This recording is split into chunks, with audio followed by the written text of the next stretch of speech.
Entonces, les decía, ¿alguna pregunta sobre eso? Yo les voy a subir en el Classroom algún material para que vayan teniendo de soporte relacionado a, no sé si sumando, eh, a los estadios motores eh, y a estos nuevos temas que vamos a ir desarrollando. ¿Cómo andan ustedes? Personalmente, volviendo a la cursada. ¿También? ¿Eh? Con los parciales y demás. El, Bien, bien. bueno, ¿el grupo cómo empezó? ¿Cuántos eran cuando comenzó el año? 25, creo, en Bien. el primer listado. ¿Y saben de algunos que han ido dejando? En el listado ahora somos 19, 17 me parece. 17. Bien. Bueno, vamos a hacer lo posible porque terminemos con 17 entonces. Bueno, uno de los temas que tenemos que abordar en esta segunda parte del año eh, es el de la organización perceptiva. ¿Eh? Eh, es un tema muy lindo, muy relevante. Como ustedes habrán visto en el primer cuatrimestre, los temas que se abordan en esta materia, me imagino que cada profe les dirá lo mismo, eh, están bárbaros. Son temas súper relevantes para la carrera. eh, y si uno tomó la decisión de estudiar educación física, sabe que gran parte de su desempeño profesional va a ser estando en contacto con niños y con jóvenes.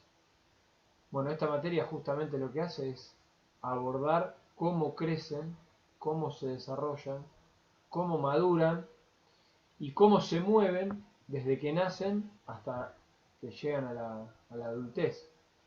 Entonces, los temas que vamos desarrollando son, para mí, espectaculares. Son de gran interés y espero que también así lo sea para ustedes. Hay muchas cosas lindas para leer. Yo les sugiero eh, mucho que el que pueda haga algo relacionado con el sistema SICOM, que este es un autor italiano, Carmelo Pitera, que estuvo acá en Cañada en el 2019. Ustedes todavía no habían empezado la carrera, pero es un autor muy reconocido a nivel mundial que ha desarrollado una propuesta metodológica para eh, el desarrollo de la actividad cognitiva motora eh, en la edad comprendida entre 4 y 12 años. Entonces ahí hace un abordaje bastante lindo y actual de cómo poder trabajar entre los 4 y 12 años, que sin duda va a ser una de las primeras salidas laborales para la mayoría y quizás se encuentren durante muchísimo tiempo trabajando con esa franja etaria. Así que está interesante eso, para que lo puedan tener en cuenta, para buscar material, todo lo que puedan ir leyendo y escuchando relacionado a esta temática va a hacer que ustedes puedan comprender mejor la evolución psicológica, social y motora y neurológica, por supuesto, de esta franja etaria. Bien, nosotros vimos un poco todo esto que yo les estoy contando y en esta segunda mitad del año lo que vamos a hacer, en un principio, es comenzar con la organización perceptiva. Ustedes pueden decir, bueno, a ver, ¿a qué hace referencia? Organización perceptiva. ¿Se acuerdan que les destinamos un buen tiempo para comprender o para explicar cuál es la diferencia o qué quiere decir cuando yo hablo de perceptivo y cuando hablo de motor? ¿Se acuerdan que le hemos destinado un tiempo a eso? O cuando hablábamos de la primera etapa sensorio-motriz. ¿Se acuerdan que hablamos de todo lo que tiene que ver con la sensibilidad y todo lo que tiene que ver con la motricidad y cuál es la diferencia entre ellas. Una es aferente y la otra es eferente. Una lleva información desde el entorno y desde el propio cuerpo hacia el cerebro, y la otra elabora la respuesta en base a la información que ya tiene y da una respuesta. Esa es la vía motora. ¿Se acuerdan de esto? Lo estuvimos conversando en la primera mitad del año. Bueno, esto es sustancial. Lo perceptivo, sin duda, hace referencia a todo lo que tenga que ver con la información proveniente del medio y del propio cuerpo. ¿Sí? Ahora bien, nosotros lo hemos desarrollado, se los digo brevemente para refrescarlo. Esa información puede ser exteroceptiva. ¿De dónde proviene? De los 5 sentidos, fundamentalmente de cuál, del visual, que se lleva entre el 70 y el 80% de toda la información que recibimos. El auditivo y el táctil, fundamentalmente. ¿Sí? Pero también tenemos receptores interoceptivos y propioceptivos. Los interoceptivos ubicados en los órganos internos y los propioceptivos en músculos, tendones, articulaciones, y también cuando lo propioceptivo está muy relacionado con lo kinestésico. Lo kinestésico hace referencia al sistema vestibular, que también brinda información al cerebro a partir de los cambios de posición de la cabeza. Este sistema vestibular se ubica en el oído medio y tiene esta forma, miren. Por ahí adentro, miren, ¿ven? Toma, sensa en todas las posiciones, ¿sí?, el recorrido de una sustancia, de unos otolitos se llaman, que circulan por dentro de los canales semicirculares y brindan información al cerebro de cómo está ubicada la cabeza con respecto al espacio. ¿Me siguen hasta acá? ¿O aclaramos de nuevo? ¿Vamos bien? Díganme porque Ay, yo... Sí, ¿puedes repetir eso? sí. Miren, el sistema vestibular, con B corta, vestibular, B corta, B alta, vestibular, es un sistema que a mí me da información de la ubicación de mi cuerpo en el espacio, ¿sí?, sobre todo de la cabeza en el espacio.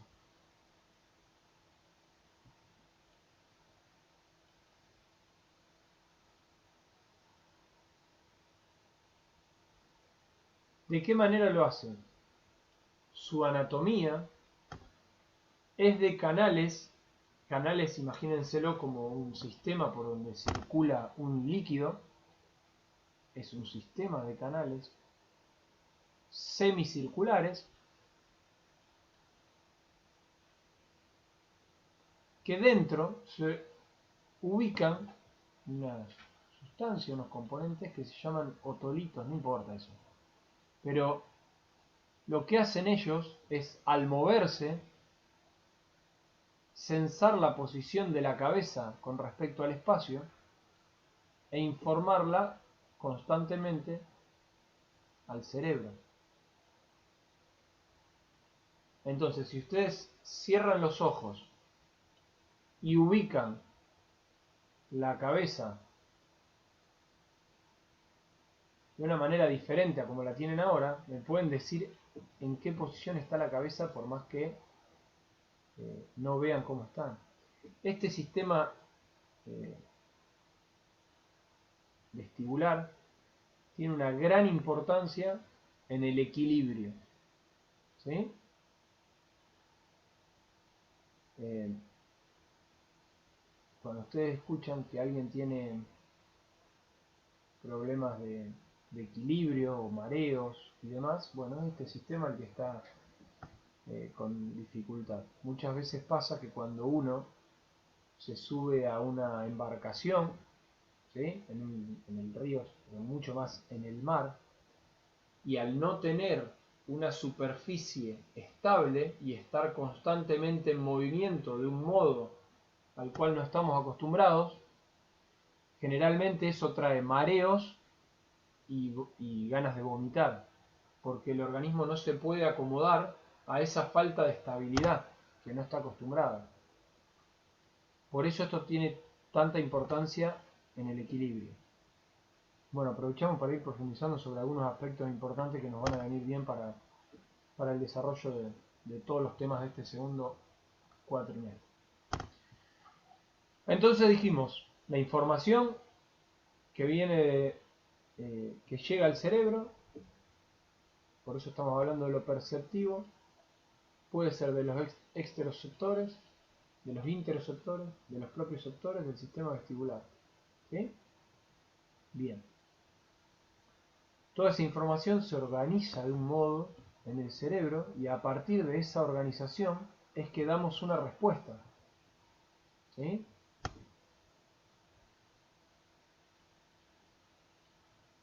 Ahora bien, esa organización de la cual estamos hablando tiene tres componentes. No hace falta que escriban lo que ven en el Power porque yo después se los paso a esto, se los subo al Classroom. ¿Parece? Si quieren anótense lo que a ustedes les parece importante, pero no hace falta que se transcriban en el Power, yo después se los doy. Bueno, entonces les decía que esta organización perceptiva tiene tres componentes básicos, que son la imagen del propio cuerpo, la organización espacio-temporal y la organización objetal. Vamos de nuevo, cuando hablamos de cómo se organiza lo perceptual en el niño, estamos hablando de cómo se desarrolla su imagen corporal, que ahora vamos a ver qué es, cómo organiza el niño el espacio y el tiempo, porque vamos a ver que no percibimos el espacio y el tiempo del mismo modo a lo largo de toda la vida. Y la organización objetal, porque el mundo de los objetos es sumamente amplio y lo vamos descubriendo de a poco. Por eso ustedes ven que los juguetes para niños muchas veces tienen distintos tamaños, distintas rugosidades, temperaturas, distintos pesos. Todo eso se aprende con el tiempo. Y tiene que ver con cómo organizamos esa información que viene de los objetos. Para saber después si me tiran una pelota pesada o una pelota liviana, o si me tiran un ladrillo o si me tiran un globo. El conocimiento de las características del objeto hace que yo brinde una respuesta diferente en base a las características que tenga. ¿Me siguen? Perfecto. Bueno, esto a modo de introducción de la organización perceptiva. A ver, vamos a ver si esto... Bien, entonces, vamos a ver qué es una estructura funcional. Una estructura funcional es una organización neuropsicológica que se da como resultado de la interacción de tres dimensiones que ustedes ya conocen, que ya las estuvimos viendo. ¿Se acuerdan que dijimos que las tres dimensiones que influyen en la acción motriz son la afectiva, la cognitiva y la sensorimotriz? Bien, esa interacción, toda la información que provenga de esas tres dimensiones, en la interacción que desarrollen, van a dar como resultado una organización que la vamos a llamar estructura funcional. Bien. ¿Quién construye esta estructura funcional? Bueno, claramente la construye el sujeto, ¿sí? A partir de sus propias experiencias, sin ninguna duda, y la experiencia que busque en función de su proyecto de sujeto. ¿Qué quiere decir esto? Dependiendo de las características que tenga el entorno donde se desarrolle el sujeto, ese sujeto va a tener un proyecto de vida diferente. Ustedes han elegido estudiar la carrera de educación física al igual que yo, porque seguramente ha habido alguna experiencia que positiva, que les ha gustado, relacionada a la motricidad, al deporte, a la danza, a la gimnasia, al juego, algo que les ha gustado mucho, alguna clase de educación física, que los llevó a tomar esta decisión. Entonces el contexto influyó para que ustedes tomen la decisión de seguir el profesorado. La organización funcional o esta estructura funcional se va a construir a partir del sujeto y de su proyecto de vida, porque las experiencias que va a buscar van a estar relacionadas a ese proyecto de sujeto. Bien. Y las estructuras funcionales que componen la organización perceptiva, como les dije recién, son tres. La organización espacio-temporal, la imagen del propio cuerpo y la organización objetal, como bien dijimos. Hasta acá, bastante sencillo. ¿De qué hablamos cuando hablamos de la imagen del propio cuerpo? No se preocupen por anotar esto, a ver que hay alguien que sale aquí. ¿De qué hablamos cuando hablamos de la imagen del propio cuerpo? Bueno, la imagen del propio cuerpo es una representación que tenemos nosotros, cada uno, del cuerpo propio, ¿sí? ¿Cómo pensamos que somos? ¿Cómo creemos que somos? Esa es nuestra imagen corporal. El grado de satisfacción que tengamos con nuestro propio cuerpo va a hacer que estemos en un estado de equilibrio. Ahora, si nosotros no estamos contentos con la representación que tenemos del propio cuerpo, porque ustedes saben muy bien que yo puedo sentirme o creer que tengo un cuerpo que tiene que tener menos kilos, o tener más kilos, o ser más alto, o ser más bajo. Todos los complejos que hay a través de la distorsión de la imagen corporal vienen dados por lo que recibimos del medio. Acá lo podemos ampliar mucho más y no es para esta clase. Pero ustedes saben muy bien que hay un estereotipo corporal que la sociedad valora y que hace que todos persigan o que la mayoría persiga. ¿Para qué? Para generar más ingresos. Y eso está clarísimo. La sociedad pone un estereotipo ideal al que todos se tienen que parecer. Entonces ponen a esta modelo y a este modelo. Y todos son más o menos parecidos, ¿o no? Las modelos y los modelos son más o menos corporalmente similares. ¿Para qué? Para que todos los cuerpos intenten modificarse para parecerse a ese modelo que ya está definido. Y esto mueve la industria de todo. Del fitness, de la cosmética, de la medicina, de la moda. Bueno, hay un análisis sociológico muchísimo más amplio aquí, pero que no es para esta clase. Pero todo eso que nosotros recibimos del ambiente hace que nosotros tengamos una imagen corporal. que nosotros tengamos una representación de cómo somos. Yo soy muy petizo, yo soy muy alto, yo soy muy esto, yo soy muy aquello, yo soy muy lo otro. ¿Sí? En base a lo que recibamos del entorno, vamos a ir construyendo esta imagen corporal. Pero además, también la vamos a construir a partir de las experiencias propias. Por ejemplo, si todos los movimientos que yo pruebe me generan una frustración porque el nivel de exigencia es muy alto, yo voy a creer que yo no puedo resolver situaciones motrices.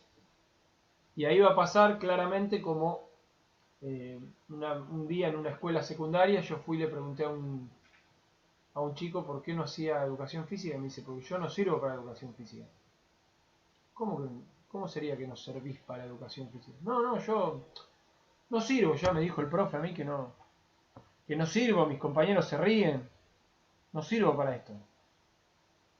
Entonces ahí no estaba dentro de lo importante si él disfrutaba de moverse, si le gustaba moverse, si tenía ganas de moverse. No, solamente la representación de que los demás o que los demás construyeron de él hizo que no participe de la clase. Entonces esto es muy importante. Las experiencias que yo recojo del entorno y de mi propia experiencia, el placer por ejemplo, ponerme a tirar al aro y ver que a veces emboco la pelota en el aro, eso me va a hacer motivarme para seguir probándolo. Pero si yo pongo un niño de 3 años a tirar con una pelota a un aro de 3 metros 5, como está el aro oficial, ¿qué creen que va a hacer el nene? ¿Que va a tirar 2 meses hasta que llegue? No, 2 meses no. ¿Que va a tirar un año hasta que llegue? ¿Y va a repetir eso 1 hora por día? No. Va a tirar 4 veces. Cuando ve que no hay ninguna posibilidad de que llegue, lo va a dejar. Si la actividad no le genera una satisfacción, la va a dejar. Y esto también colabora con la construcción de una imagen corporal. ¿Eh? Ustedes van a escuchar hablar de imagen corporal y de esquema corporal. Por ejemplo, cuando vayan a observar a la escuela van a encontrar que un profe está trabajando. Profe, ¿qué tema están trabajando hoy? Esquema corporal, les dice el profe. O conocimiento del esquema corporal.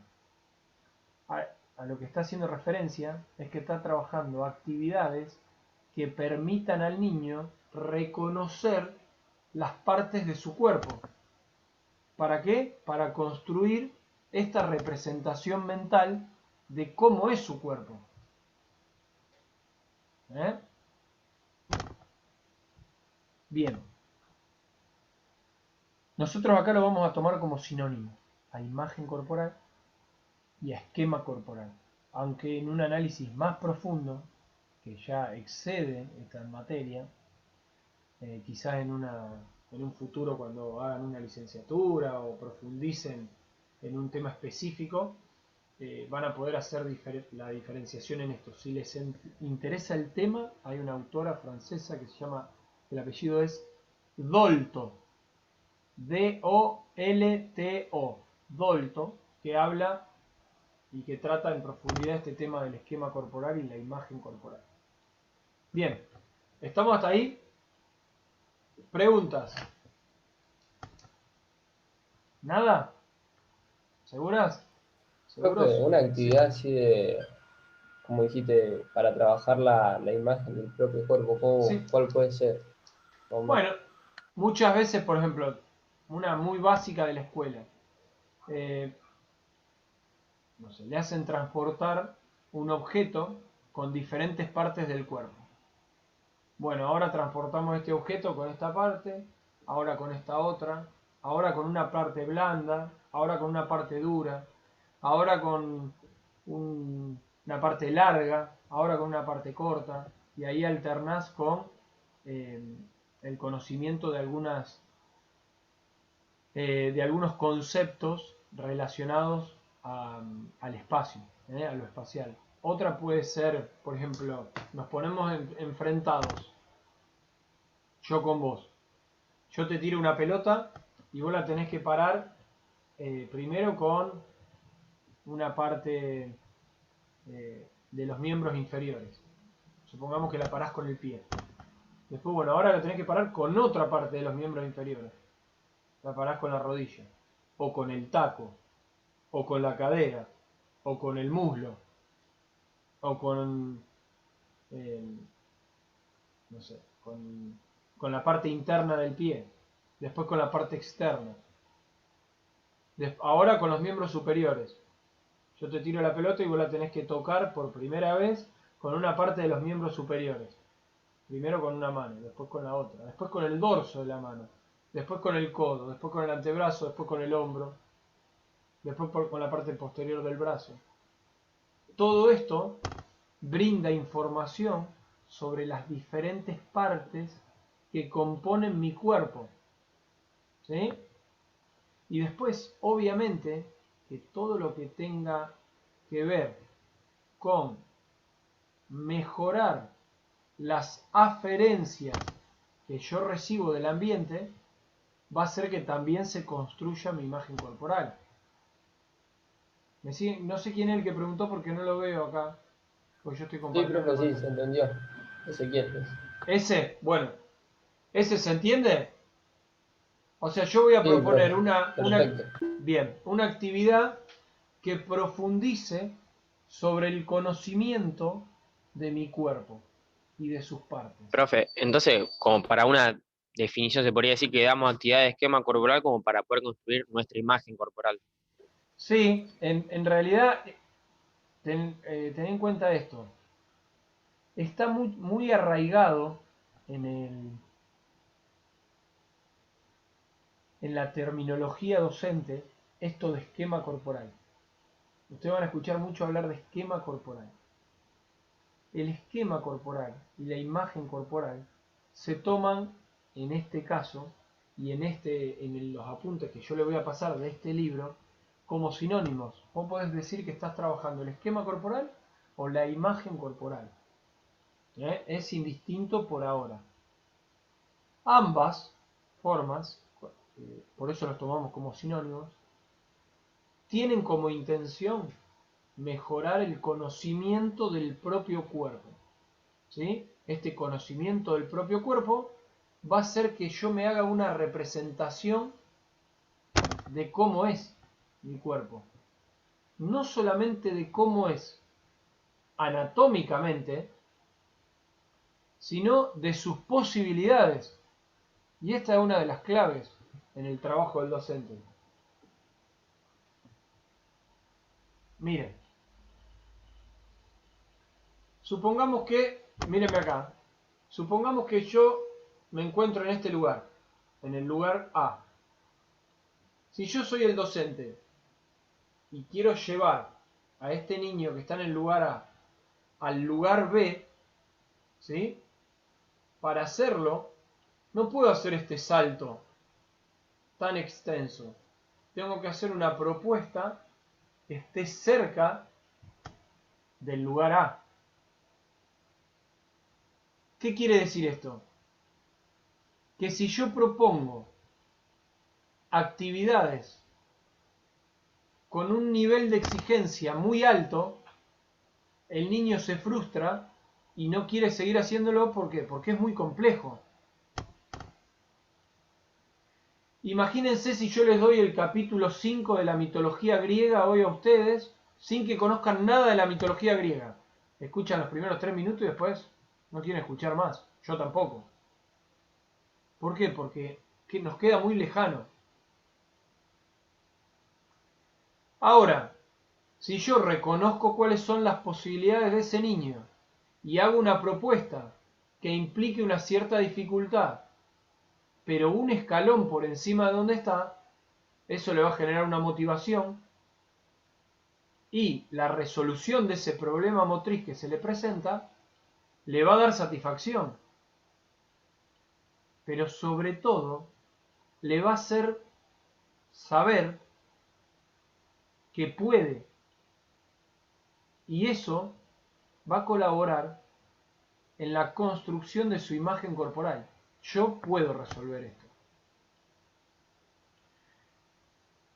En una repetición de yo puedo resolver esto, hay un niño que quiere probar, que quiere indagar, que quiere conocer más y que está motivado a aprender. En una exigencia demasiado alta, si yo lo repito en el tiempo, lo que voy a obtener es, yo nunca puedo conseguir el objetivo, yo no puedo, no quiero intentar más. Y eso también va a ayudar a construir la imagen corporal. ¿Por qué? Porque la imagen corporal es el conocimiento inmediato que tenemos de nuestro cuerpo y de sus partes y de las posibilidades que yo tengo de hacer con ese cuerpo. ¿Me siguieron?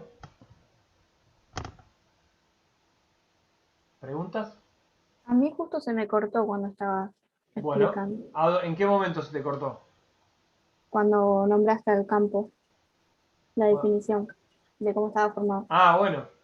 Entonces, nuestra imagen corporal, decía, es el conocimiento inmediato que tenemos de nuestro cuerpo y de sus partes, ¿sí? Pero fundamentalmente de las posibilidades que tiene también. Y acá radica una de las claves de la propuesta del docente. Si yo propongo algo muy sencillo, el niño se aburre. Si yo propongo algo demasiado elevado, el niño se frustra. ¿Qué tengo que proponer? Algo que represente un desafío y que esté un escalón por encima de lo que conoce. Ahí logra el aprendizaje. Y construye una imagen corporal sólida a partir de poder resolver las situaciones que se le presentan. ¿O por qué se creen ustedes que algunos dicen, yo para matemática no sirvo? Porque probó de hacer 1, probó de hacer 2, 5, 10 y dijo, no, yo para esto no sirvo. Esto es demasiado para mí. Y quizás lo que estuvo mal fue la propuesta que se hizo. Porque si hubiesen agarrado los primeros 10 ejercicios y lo hubiesen resuelto, y a lo mejor se motivaban y podían seguir con matemática. Bien. Entonces, decíamos de la imagen corporal. Fíjense, ¿qué factores la determinan a su construcción y a su desarrollo? Como decíamos recién, las aferencias, o sea, lo que viene desde afuera, las aferencias sensoriales, producto de las vivencias que tiene. Un niño que mira televisión, solo mira televisión y juega con el celu. Solamente hace eso. Las vivencias psicomotrices que tenga seguramente van a ser muy poquitas. ¿Y su imagen corporal cómo va a estar? ¿O cómo va a ser? No va a tener demasiadas aferencias sensoriales. En realidad sí, solamente las que vengan desde la visión, pero se va a perder un montón de otras, de la visión obviamente y del oído, de lo auditivo, pero se va a perder todas las que tienen que ver con las propioceptivas y las kinestésicas. Toda esa información no la va a vivenciar. Entonces las vivencias psicomotrices del niño son indispensables para construir su imagen corporal. También los elementos imaginarios resultado de la identificación con los demás. Y esto es un punto sumamente importante. La identificación con los demás. El niño constantemente está mirando a su alrededor, intentando identificarse o identificándose directamente con su entorno. Y va a tomar ciertos referentes a los cuales va a querer parecerse, consciente o inconscientemente. Consciente o inconscientemente. Y las decisiones que tome en la cotidianidad van a estar relacionadas a esa identificación que logra con el adulto. Entonces, lo que él imagine y con quién se identifique también es uno de los factores fundamentales, porque eso va a determinar las vivencias psicomotrices que va a tener y qué va a querer hacer. Fíjense que la cultura de un runner no es igual a la cultura de un biker o de un basquetbolista o de un futbolista.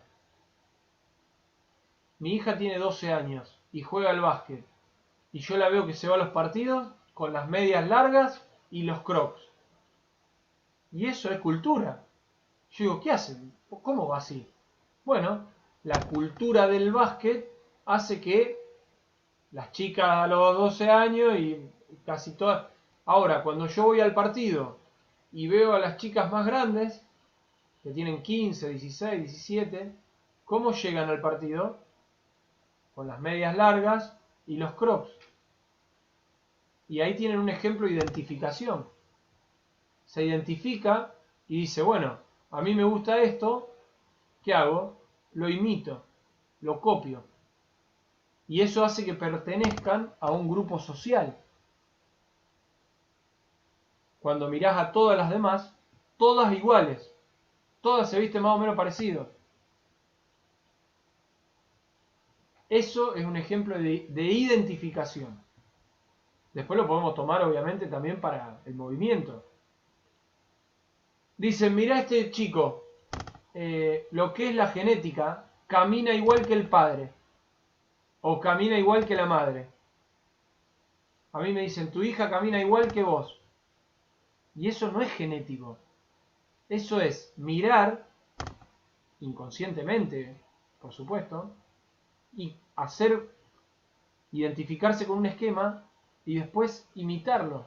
Muchas veces de manera consciente y muchas veces de manera inconsciente. Entonces esas aferencias también van a hacer que construyamos a partir de ahí la imagen del propio cuerpo.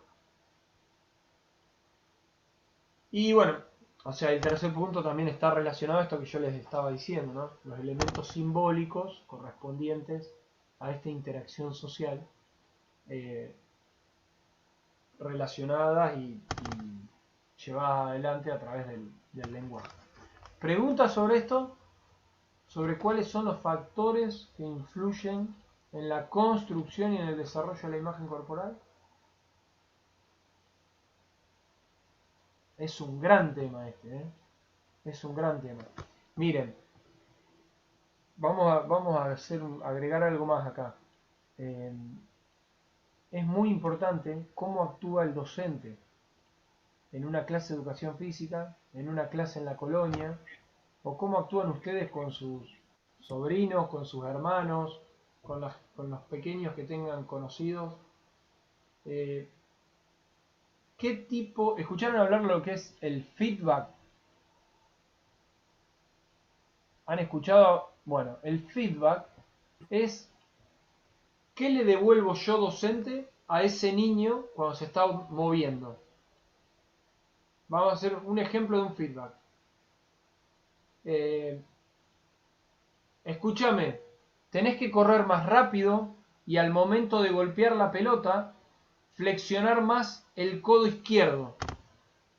Eso es un tipo de feedback. Un feedback técnico. O no tenés fluidez en el movimiento. Te hace falta flexionar más las rodillas y extender más la muñeca después del lanzamiento. Ese es un feedback, una devolución que yo le doy al alumno, pero es un feedback técnico. Hay otros tipos de feedback. Hay un feedback. A ver que hay algo en el chat. Bueno. Hay otro tipo de feedback. Profe, se tildó todo. Uy, bueno, a ver. ¿A dónde me escucharon? ¿Hasta cuando dije lo del feedback? Sí, sí, hasta ahí. Bien. Les decía entonces que hay varios tipos de feedback.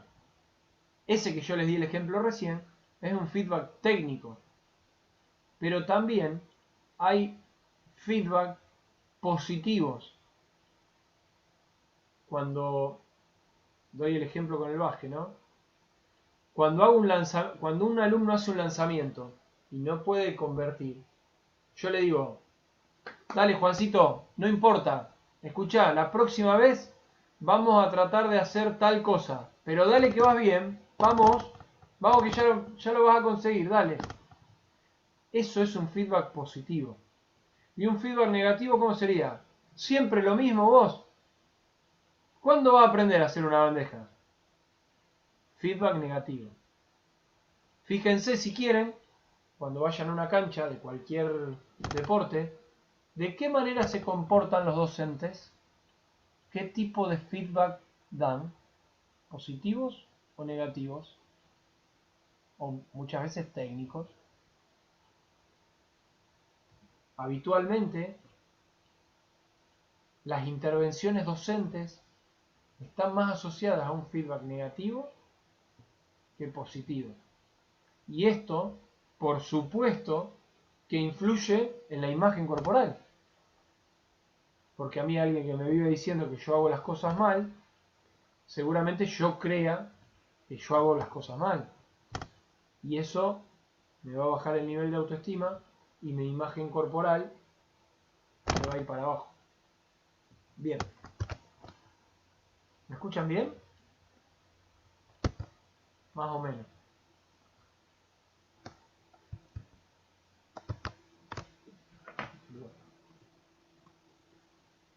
A ver qué es. 19.08. Bien. El desarrollo de la imagen corporal del niño pasa por 3 momentos importantes. Del nacimiento hasta los 2 años es lo que se llama el cuerpo vivido. ¿Sí? De los 2 a los 7 hablamos del cuerpo percibido.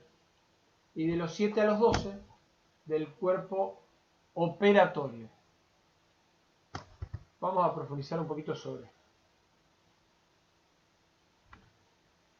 Ustedes saben que durante los primeros 2 años el niño no diferencia su propio cuerpo ni sus contornos del mundo externo, aunque no lo puedan creer. No sabe dónde termina su cuerpo y dónde empieza un objeto.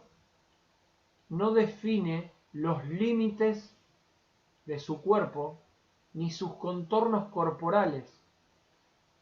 Por eso muchas veces ustedes ven que el niño que hace prueba, quiere agarrar algo, toca y agarra.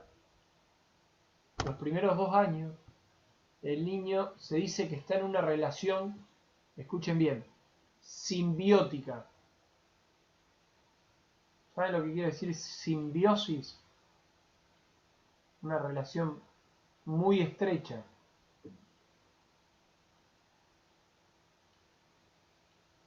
Con el mundo exterior. En los primeros meses, el cuerpo es el que recibe y transmite todo lo que tenga que ver con la emocionalidad del niño. El cuerpo va a ser el lugar donde el niño desarrolla toda su emocionalidad. Obviamente, intentando satisfacer las necesidades biológicas de esa primera etapa. ¿Que cuáles son? Claramente, cuando se siente cómodo y cuando no. O sea, satisfacción e insatisfacción. Si está cómodo y está calentito y está bien abrigado, quizá no diga nada. Si tiene frío, ¿qué hace?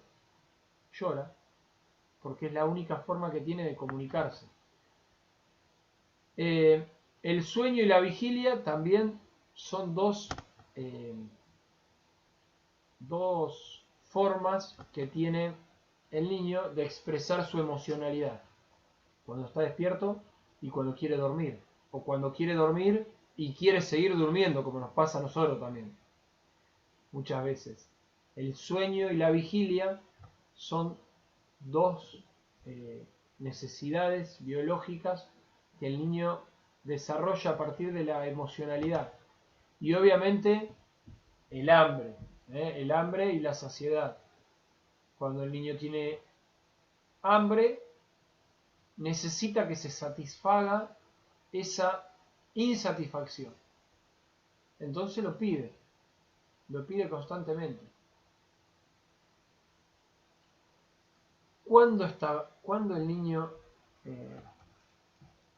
regula esa emocionalidad? Cuando está en contacto con su madre.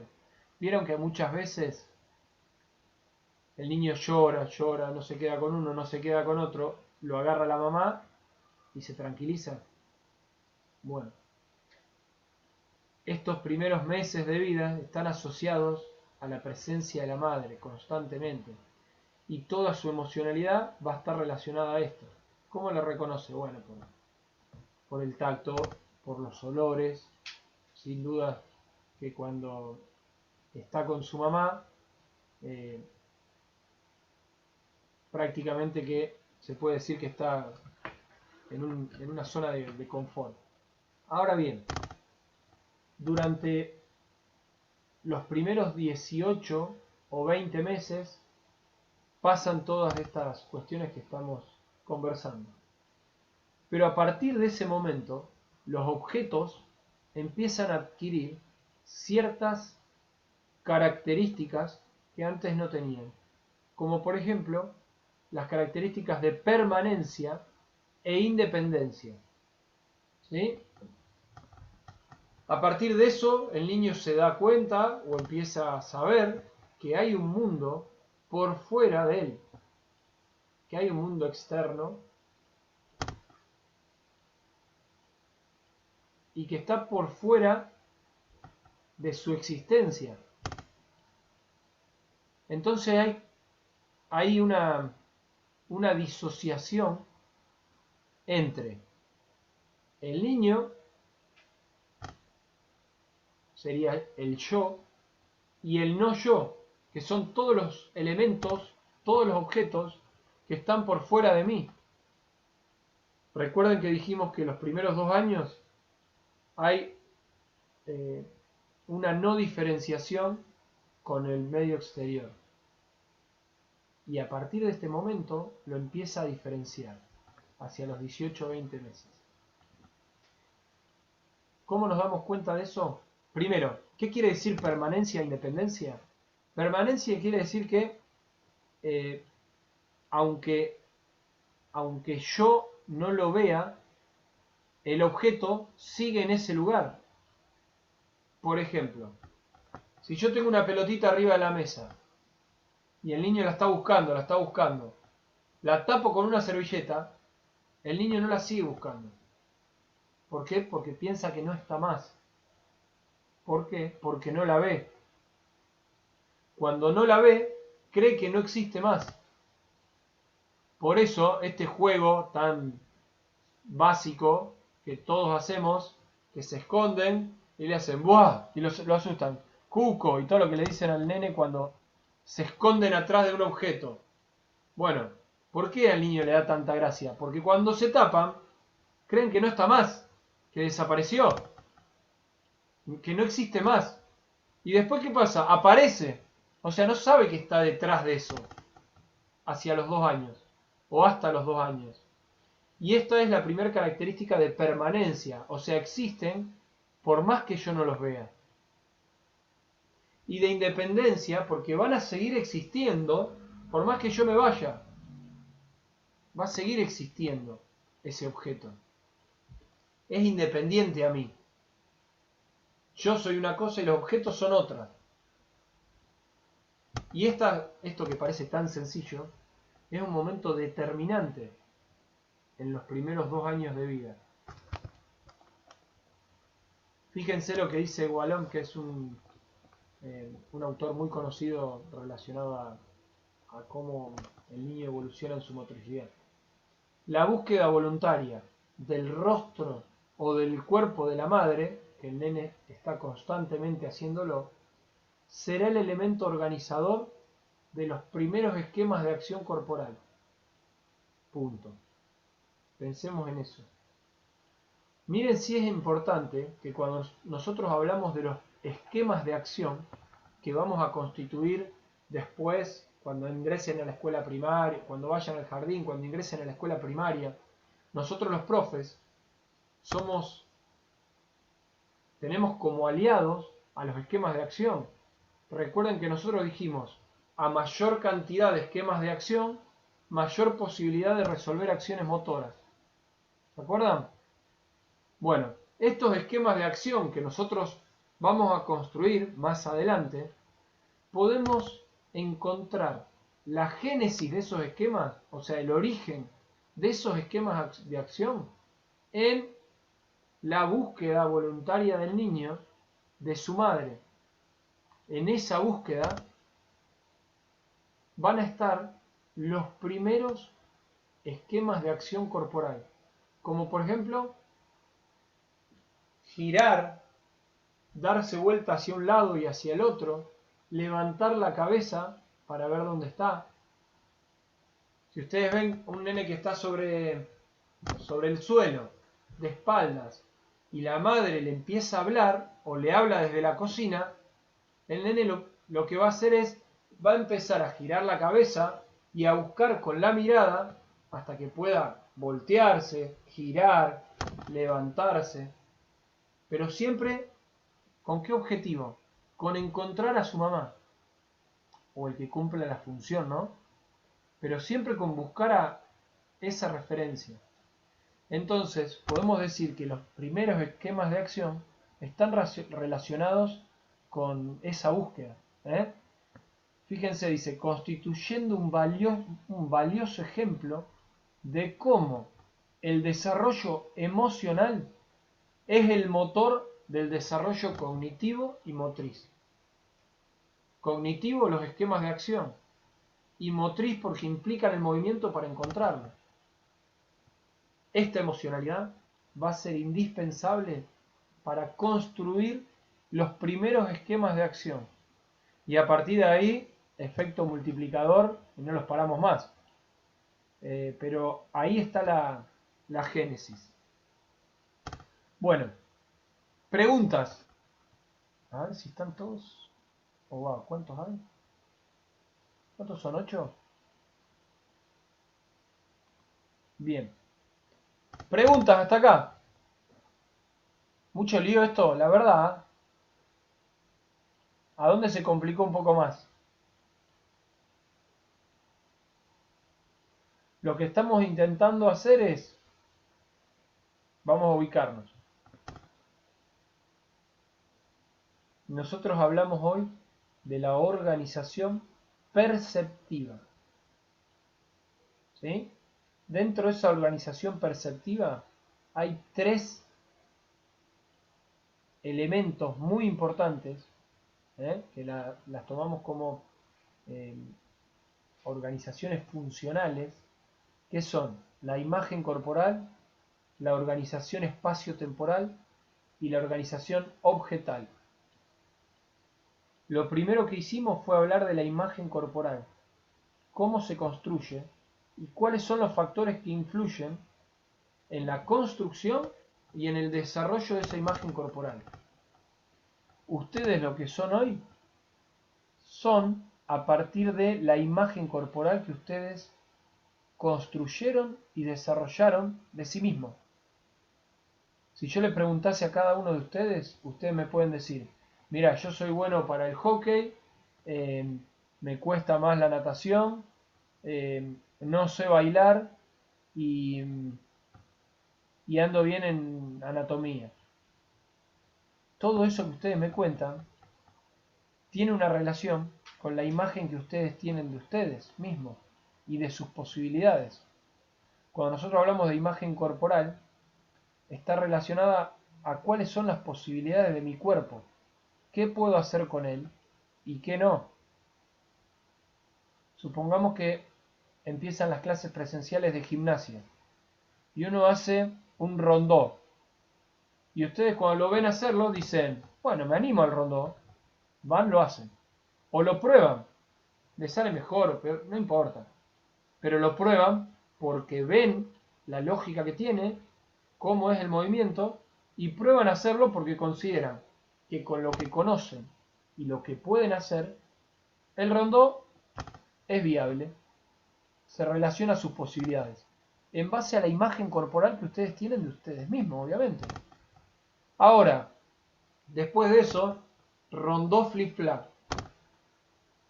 Y algunos dicen, bueno, voy a ver si me sale. Y otros dicen, no, yo esto es demasiado para mí. Y eso lo hacen a partir del conocimiento que tienen de su propio cuerpo y de sus posibilidades. ¿Me siguen? Por eso es tan importante que hablemos de cómo se construye y cómo se estructura la imagen corporal, porque el docente tiene un rol fundamental en esa construcción. Porque a partir de las devoluciones que dé, del tipo de feedback que devuelva al niño, es que él va a construir su imagen corporal. De un niño que puede o que no puede. Que cree que su cuerpo está preparado para o que cree que su cuerpo no está preparado para. ¿Me siguen? Y lo que vimos recién es, bueno, ¿cómo evoluciona el desarrollo de esta imagen corporal? El primer momento, los primeros 2 años, es lo que se llama el cuerpo vivido. Y tiene estas características. Una falta de posibilidad de diferenciación con el medio y una imposibilidad para desarrollar estas características de permanencia e independencia del objeto, que se logran allá por los 2 años. Y a partir de ahí, el niño ya puede diferenciarse del medio, empieza a comprender que es una entidad aparte y empieza a construir su propia imagen corporal. A modo de resumen. ¿Me siguieron? ¿Preguntas? Yo les voy a pedir que, si pueden, yo les voy a subir ahora la clase cuando se termine de descargar, se las voy a subir al Classroom, les voy a dejar un material de lectura y que la vean de nuevo o vean, no hace falta que la vean de nuevo, pero si hay algún momento o algún fragmento de la clase en donde ustedes dicen, y lo tendría que profundizar, que lo hagan y que traten de acompañar eso con la lectura, porque este es un tema muy muy importante, que les va a ayudar muchísimo en el quehacer docente cuando tengan que ir al patio o al club a dar clases.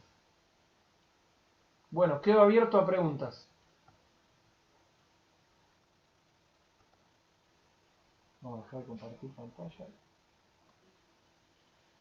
¿Preguntas? ¿Nada? Bueno. ¿Tienen clase después? ¿Con Leo? Sí. Bueno. Bueno, chicos. Nos encontramos el próximo lunes. ¿Les parece? Si se ponen a leer y tienen preguntas, dudas o algo que no les queda claro, me lo comparten por mail sin ningún problema. Y trato de ayudarlo.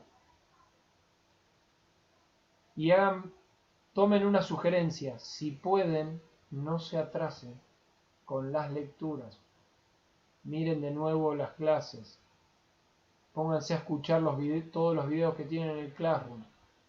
Profundicen en la lectura. Les voy a mostrar algo que vamos a ver más adelante, que está buenísimo. Un libro que les sugiero también. Lucas Raspal, Neurociencia para Educadores. Un libro muy lindo que más adelante vamos a abordar un capítulo. Bueno, seguramente le quedan preguntas, pero les dejo que las repasen con el video y con las lecturas. Y si no, me vuelven a consultar, no hay ningún problema. La clase que viene podemos comenzar con preguntas si es que les surgen.